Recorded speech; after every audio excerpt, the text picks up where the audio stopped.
Jackson gate এলাকা পরিদর্শন করেন মেয়র দীপক মজুমদার, মুখ্য স্বাস্থ্য আধিকারিক কিরণ গিত্তে, 20 নম্বর ওয়ার্ডের কর্পোরেটর রত্না দত্ত, কমিশনার শৈলেশ কুমার যাদব সহ অন্যান্যরা।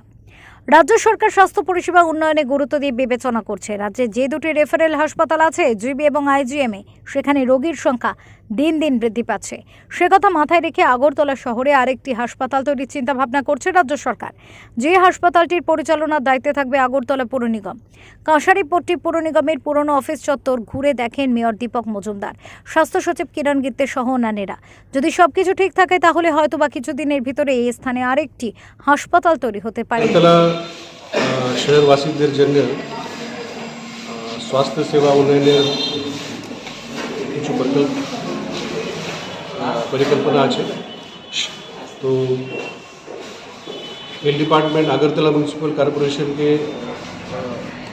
সঙ্গে নিয়ে আগরতলা সিভিল হসপিটালের একটা আমরা পরিকল্পনা করছি।